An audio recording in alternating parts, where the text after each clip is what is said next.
Bismillahirrahmanirrahim. Assalamualaikum warahmatullahi wabarakatuh. Selamat pagi, salam sejahtera untuk kita semua. Perkenalkan, saya Fania Rahmadani. Saya adalah salah satu dosen Universitas Ekuitas Indonesia. Video ini dibuat untuk melengkapi persyaratan dalam pengajuan sertifikasi dosen tahun 2026, yaitu persyaratan diri dosen dalam unjuk kerja Tridamam Perguruan Tinggi di bidang pengajaran. Pada kesempatan ini, mata kuliah yang akan saya sampaikan sebagai contoh video pembelajaran adalah mata kuliah Perpajakan 1 pada program studi S1 Akuntansi yang terdiri dari 3 SKS dan disampaikan melalui metode DIA, Delivery, Interaction, and Assessment dalam pembelajaran di kelas baik tatap muka maupun asinkronus. Deskripsi mata kuliah. Pada mata kuliah ini, mahasiswa belajar tentang dasar-dasar perpajakan, memahami ketentuan umum dan tata cara perpajakan, pajak daerah dan retribusi daerah, PBB P2, BPHTB, Bea Matrai, pajak pertambahan nilai dan pajak penjualan atas barang mewah, melakukan perhitungan, pencatatan akuntansi dan pelaporan pajak penghasilan, sesuai dengan ketentuan yang berlaku di Indonesia, menghitung dan melaporkan dalam SPT, pajak atas wajib pajak pribadi yang memiliki usaha atau bekerja lebih dari satu pemberi kerja.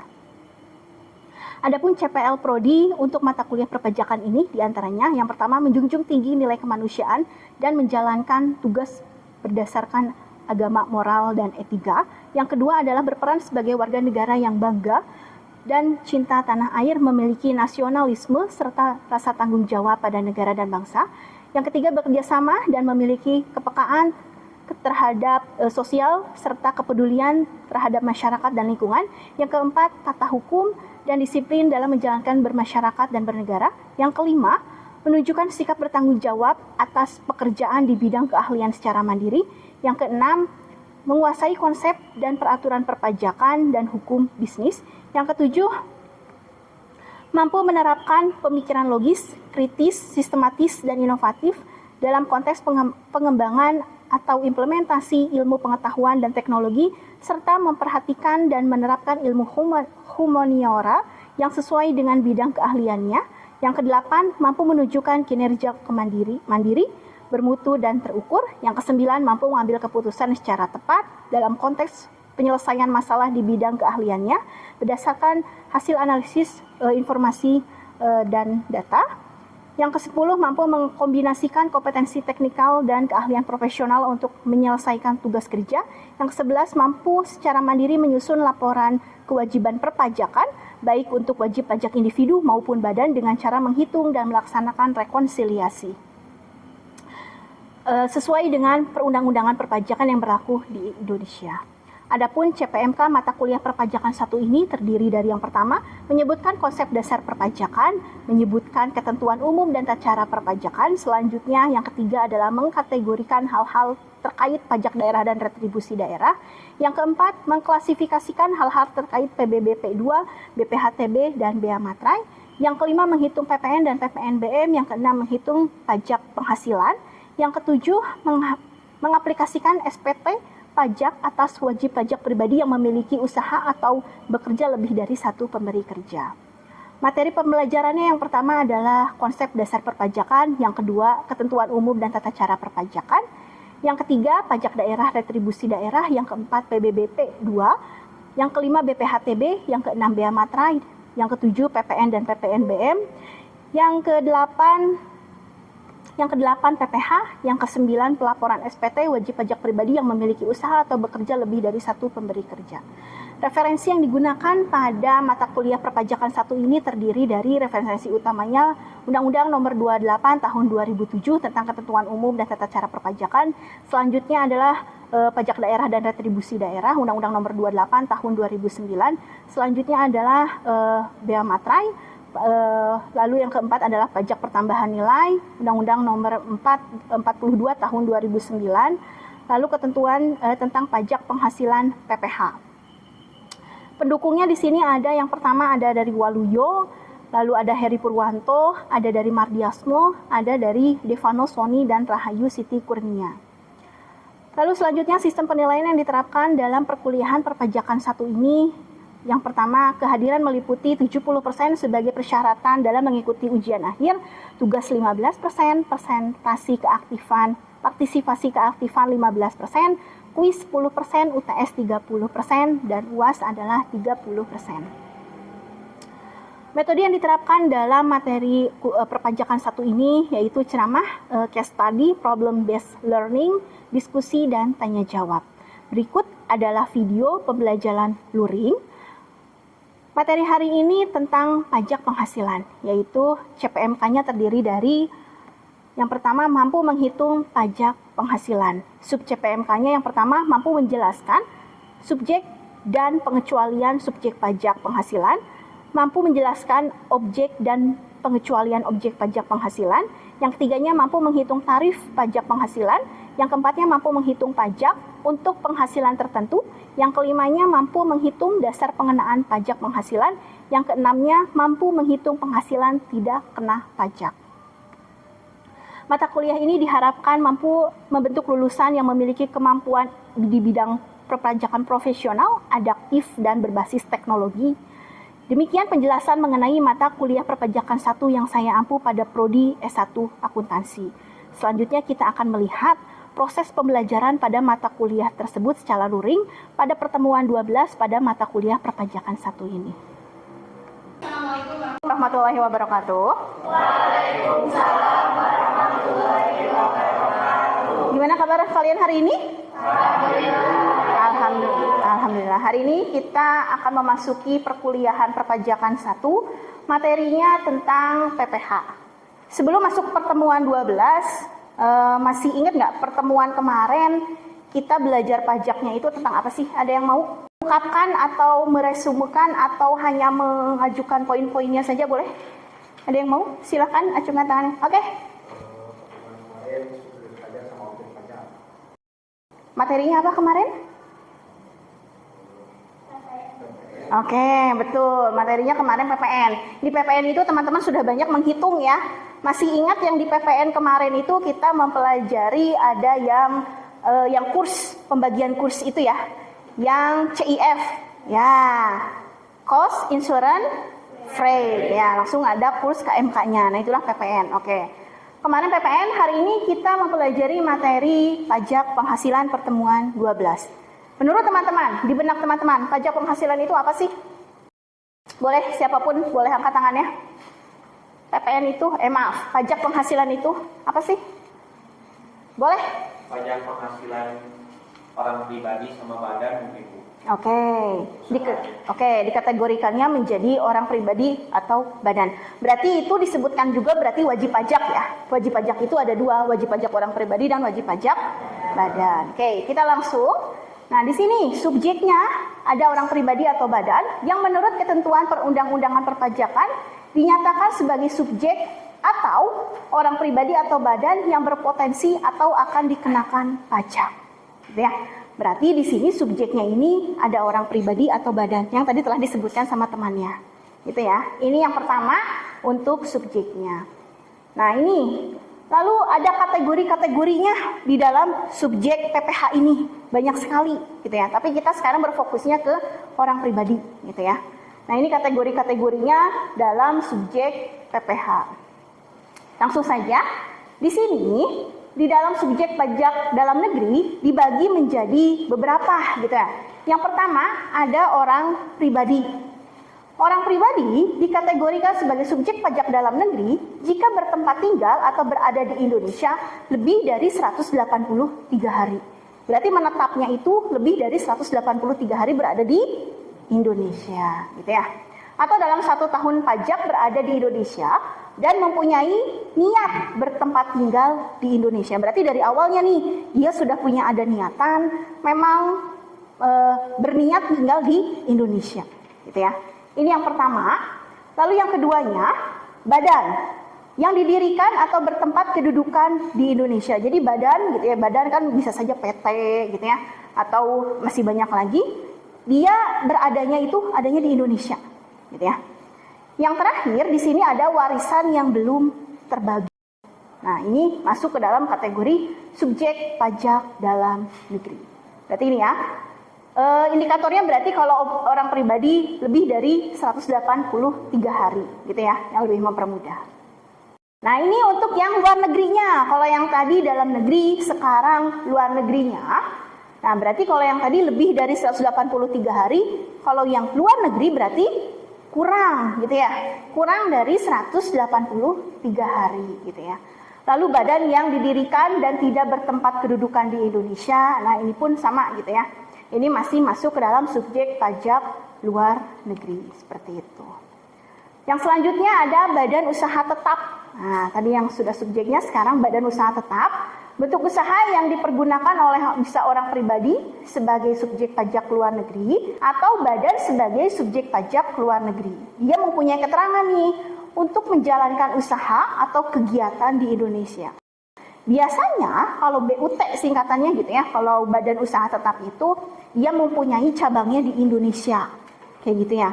Misal teman-teman kan kayak kalau misalkan Toyota kan itu bukan asli Indonesia gitu ya. Di Indonesia kan punyai cabangnya. Nah seperti itu untuk menjalankan usaha atau kegiatan di Indonesia seperti itu. Nah ini contoh-contoh dari bentuk usaha tetap. Tempat kedudukan manajemen. Nah, yang tadi saya contohkan, cabang perusahaan, kantor perwakilan, gedung, pabrik, bengkel, dan masih banyak lagi gitu ya. Ada dalam pasal 2 ayat 5. Oke. Ini untuk bentuk usaha tetapnya. Nah, ini untuk kebijakan pajak subjektif. Nah, ini kebijakan pajak dalam negeri. Kita bagi lagi, ada orang pribadi. Nah, kita lihat di sini, orang pribadi mulai dia dikatakan sebagai subjek pajak dalam negeri ketika saat dilahirkan atau berada atau niat tinggal di Indonesia. Sudah mempunyai niatan saja dia sudah masuk ke dalam subjek pajak dalam negeri. Seperti itu ya. Berakhirnya saat meninggal, berarti kan sudah tutup nih semua perpajakannya kalau meninggal gitu ya. Dan meninggalkan Indonesia untuk selamanya. Seperti itu. Saya mau tanya sekarang, kenapa saat dilahirkan masuk ke dalam subjek pajak dalam negeri? Ada yang mau berkomentar atau mengungkapkan pendapatnya pada saat dilahirkan? Boleh, silakan. Masuk rumah sakit menggunakan biaya. Terus kan kalau bayi, misalkan bayi masih kecil, pasti kan harus dirawat sama orang tuanya ya. Beli apa aja? Popok, pempes, sama ya, langsung ada susu, ada makannya gitu ya, meskipun ada ASI tapi kan harus ada vitamin atau apalah tambahan lainnya, seperti itu ya. Oke, terima kasih. Selanjutnya ada badan, didirikannya, mulainya saat didirikan berkedudukan di Indonesia, berarti awalnya gitu ya, dan berakhirnya saat badan tersebut dibubarkan, berarti sudah tidak ada lagi, seperti itu. Lalu subjek pajak luar negeri, nah ini yang BUT, menerima atau memperoleh penghasilan dari Indonesia, yang tadi ya, yang cabangnya itu, lalu berakhirnya saat tidak lagi menerima atau memperoleh penghasilan dari Indonesia. Nah ini sama ya. Langsung yang terakhir di sini ada warisan, warisan yang belum terbagi. Nah ini mulainya itu timbulnya saat warisannya itu timbulnya saat warisan. Jadi saat adanya warisan itu muncullah gitu ya subjek pajak. Berakhirnya saat kapan? Saat warisan selesai dibagikan. Kenapa? Karena warisan itu kalau sudah selesai dibagikan kan kepemilikannya jadinya berubah. Gitu ya. Tadinya milik misal orang tuanya masih ada, berarti kan belum dibagi nih. Berarti masih milik orang tuanya meskipun belum meninggal. Tapi setelah dibagi, di sini kan dibilangnya saat warisan selesai dibagi. Berarti kan pindah bisa aja ke anak A, ke anak B, ke anak C. Gitu ya. Nah, itu. Saat warisan selesai dibagikan. Sampai sini, ada yang ditanyakan dulu? Silahkan. Belum? Oke, tidak termasuk subjek pajak, ini kantor perwakilan negara asing gitu ya, ada pejabat-pejabat perwakilan diplomatik, ada organisasi internasional, yang ini yang berkaitan langsung hubungan diplomatik antara Indonesia dengan luar negeri, seperti itu. Oke, tadi masuk ke dalam subjek pajak gitu ya, subjek pajak tadi kan ada dua ya, ada subjek pajak orang pribadi dan badan, tadi kita sudah, nah sekarang kita masuk ke objek pajaknya. Objek pajak itu, nah ini garisnya, di benang merahnya, setiap tambahan kemampuan ekonomis. Berapapun yang masuk ke dalam kita, itu akan menjadi tambahan atau akan menjadi nilai ekonomis gitu ya bagi wajib pajak. Kategorinya yang pertama, diterima atau diperoleh wajib pajak. Nah, diterima atau diperoleh wajib pajak. Wajib pajak punya penghasilan misalkan dari gajinya ataupun bukan dari gaji yang per bulannya, bisa saja dari kayak dia hanya memperbaiki tapi dia memperbaiki kayak sewa gitu, itu pun bisa masuk. Royalti itu pun bisa masuk gitu ya. Nah, ini yang diterima atau diperoleh dari wajib pajak. Yang kedua, berasal dari Indonesia maupun dari luar Indonesia. Penghasilannya bisa dari Indonesia maupun dari luar. Misalkan punya penghasilan dari luar, nah itu pun masuk ke dalam objek pajaknya, ya. Dapat dipakai untuk konsumsi atau untuk menambah kekayaan wajib pajak dengan nama dan dalam bentuk apapun. Nah, inilah yang dikatakan ke dalam objek pajak. Garis bawahinya adalah, benang merahnya adalah setiap tambahan kemampuan ekonomis gitu ya. Masukkan ke dalam wajib pajak berarti itu tambah, seperti itu. Nah, ini kategori-kategori dalam objek pajak. Banyak ya objek pajak. Kita lihat di sini. Gaji. Ya pasti ya, kalau gaji kan nambah gitu ya, gaji, upah, honorarium gitu ya. Nah, ini ada komisi, bonus gitu ya, ada hadiah dari undian, mungkin lebih jelasnya ini nanti akan dipelajari gitu ya. Laba usaha, dan banyak lagi di sini ada keuntungan-keuntungan. Oke, ini masih untuk objek pajaknya. Nah, ini untuk penghasilan tertentu, pasal 4 ayat 2. Pasal 4 ayat 2, penghasilan tertentu atau bisa dibilang juga PPh final gitu ya. PPh final di sini ada penghasilan berupa deposit, hadiah undian. Nanti soalnya beda ya. Kalau di PPh pasal 23 pun ada hadiah, tapi hanya hadiah saja dibilangnya. Tarifnya pun pasti akan berbeda gitu ya. Kalau di sini hadiahnya hadiah undian. Lalu ada transaksi saham, sekuritas gitu ya. Ada transaksi pengalihan harta berupa tanah dan atau bangunan, penghasilan tertentu lainnya. Nah, oke. Nah, ini keterangan-keterangan untuk undang-undangnya atau peraturan-peraturannya gitu ya. Oke. Selanjutnya, nah ini yang akan saya tekankan kepada teman-teman. Ada tarif pajak penghasilan, wajib pajak orang pribadi dalam negeri. Ini perlapisan ya, kita hitung 1, 2, 3, 4, 5, berarti ada 5 lapisan gitu ya. Teman-teman harus bisa menghitung lapisan ini gitu ya. Ini dinamakan adalah Undang-Undang Harmonisasi Peraturan Perpajakan. Ini yang terbaru, kita sekarang menggunakannya yang ini gitu ya. 0 sampai 60 juta tarifnya 5%. 60 juta sampai 250 tarifnya 15%, 250 sampai 500 tarifnya 25%, dan yang selanjutnya 500 sampai 5 miliar tarifnya 30%, lalu di atas 5 miliar tarifnya 35%. Jadi kalau menghitung ini tuh teman-teman harus dihabiskan dulu dari lapisan pertama gitu ya. Tidak boleh istilahnya mah, karena ini batas maksimalnya ada 250, tidak boleh lebih ataupun kurang dari 250, seperti itu. Saya akan kasih contoh dulu ya.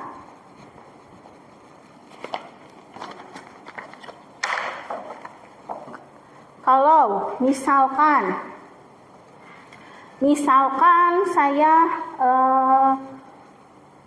PPh terutang PKP-nya itu adalah 260 juta. Oke. Gimana untuk tarifnya? Oke, habiskan dulu lapisan pertamanya. Yang pertama gimana? 60 juta. Oke. Lalu? 190 juta dikali 15%. Ini berarti udah 250 ya? Oke, sisanya berapa? Oke, 10 juta dikali 25%. Dan ditotalkan ini harus 260. Oke. Bisa difahami sampai sini? Ada yang mau ditanyakan dulu? Silakan. Untuk lapisannya, kalau kalian mengerjakannya itu 260 ya. 260 berarti ada di poin ketiga ini gitu ya. Kalau teman-teman mengerjakannya langsung, ambil persentasinya 260 dikali 25%, itu jelas berbeda dari lapisan yang pertama gitu ya. Jadi harus per lapisannya dulu dihabiskan. Seperti itu ya. Oke. Sekali lagi, ada yang mau ditanyakan dulu? Cukup? Oke. Selanjutnya, ini adalah setelah menghitung PPh terutang, ada yang namanya PKP, gitu ya, penghasilan kena pajak. Nah, di sini teman-teman harus tahu dulu berapa sih grade-nya atau berapa sih nominalnya untuk setiap PTKP itu, gitu ya. Nah, di sini kita lihat untuk diri wajib pajak 54 juta, dirinya saja, gitu ya. Tanpa keluarga, tanpa apapun, hanya dirinya saja yang dibawa adalah 54 juta. Tambahan untuk wajib pajak yang kawin, ini adalah 4.500.000. Dan tambahan untuk seorang istri yang penghasilannya digabung dengan penghasilan suaminya, gitu ya, 54 juta. Ini tuh dalam arti kata NPWP-nya ini bergabung, gitu ya. Jadi NPWP-nya ketika yang sudah menikah itu lebih baik bergabung dengan suaminya. Berarti kan bergabung, berarti satu. Nah ini 54 juta. Ini tambahan untuk setiap anggota keluarga maksimal adalah 3. Gitu ya. Kalau ditulisnya 5 berarti maksimalnya teman-teman harus menulis berapa? 3. Oke. Ini berlakunya mulai 1 Januari 2016 masih sampai sekarang. Misal, saya kasih contoh. Oke, di sini ada coba. Kalau dalam PTKP itu teman-teman harus tahu dulu simbolnya, gitu ya. Simbolnya apa nih untuk TK? Oke, tidak kawin. Di sininya saya kasih 5. Jadi gimana tuh? Tidak kawin, tanggungannya berapa? Maksimalnya berapa? 3. Oke, coba dihitungkan. Tidak kawin di sininya 3. Berapa? Dihitungkan. Yang pertama berapa? 54 juta. Lalu 4.500.000. 500 dikali 3.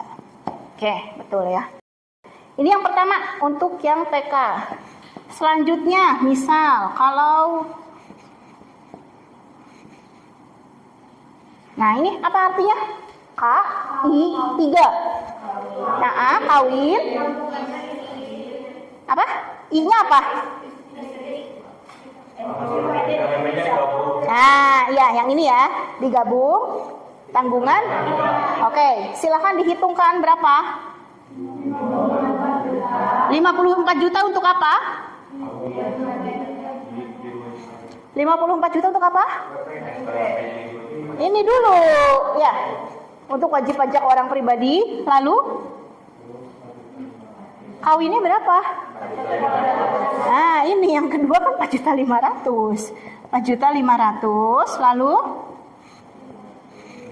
I-nya 54 juta.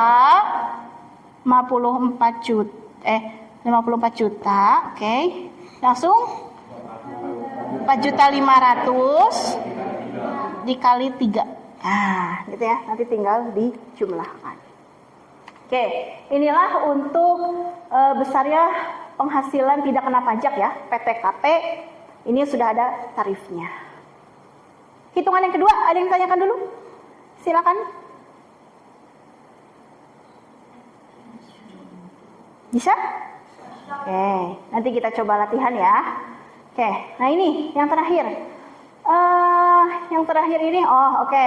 Di dalam pajak penghasilan atau kerugian bagi wanita, penghasilan atau kerugian bagi wanita yang telah kawin atau yang telah menikah gitu ya, dianggap sebagai penghasilan atau kerugian suami. Nah, ini sudah ada memang ketentuannya dalam pasal 8 ayat 1. Kecuali yang pertama, penghasilan tersebut semata-mata diterima atau diperoleh dari satu pemberi kerja yang telah dipotong PPh pasal 21, dan yang kedua adalah pekerjaan tersebut tidak ada hubungannya dengan usaha atau pekerjaan bebas suami anggota keluarga lainnya.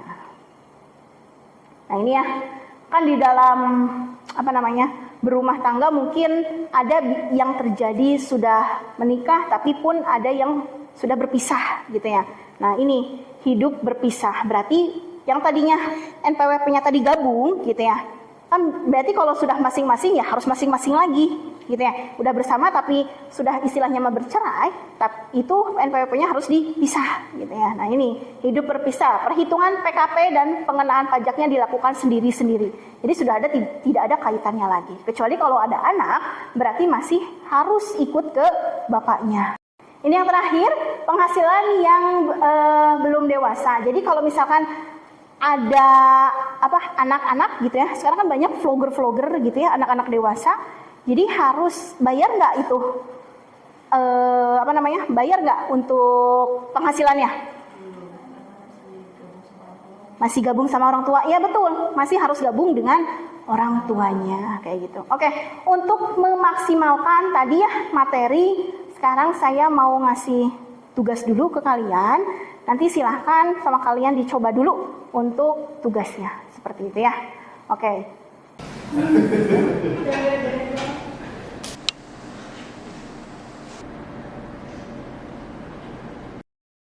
Oke, terima kasih. Oke, kita lihat langsung nomor 1 ya. Nomor 1, laki-laki tidak kawin 3 tanggungan. Laki-laki tidak kawin 3 tanggungan, TK 3. Oke, 54 juta benar untuk wajib pajak pribadinya gitu ya. Wajib pajak pribadinya sama 3 dikali 4.500.000. Oke, betul ya. Nomor 1. Lalu selanjutnya laki-laki tidak kawin 2 tanggungan. Yang ini ya, TK 2. 54 juta, 4.500.000 dikali 2. Oke, betul. Yang ketiganya, laki-laki kawin tanpa tanggungan. Laki-laki kawin penghasilan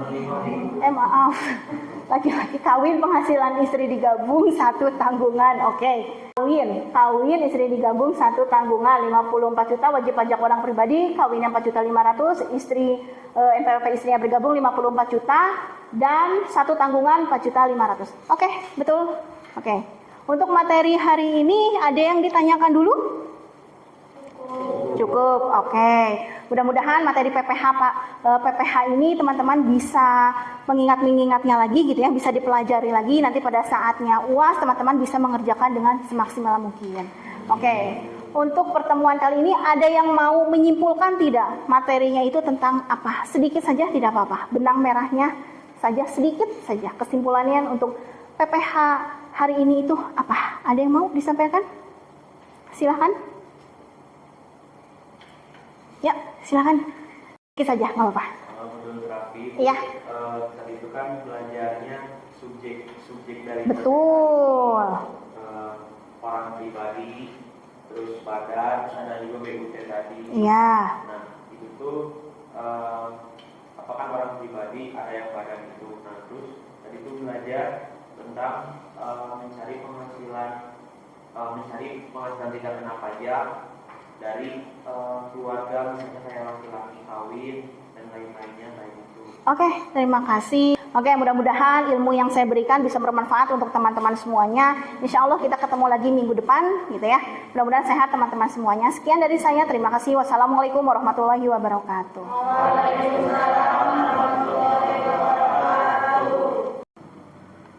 Demikian video pembelajaran ini saya buat yang merupakan salah satu dokumen pendukung untuk melengkapi persyaratan dalam pengajuan sertifikasi dosen tahun 2026, yaitu pernyataan diri dosen dalam unjuk kerja Tridharma Perguruan Tinggi di bidang pengajaran. Sebelum menutup video ini, saya mengucapkan terima kasih kepada para pimpinan Universitas Ekuitas Indonesia, Kaprodi S1 Akuntansi, Bapak atau Ibu rekan sejawat, dosen, serta seluruh pihak yang terlibat dalam pembuatan video ini. Terima kasih atas dukungannya serta kerjasamanya. Terima kasih. Wassalamualaikum warahmatullahi wabarakatuh.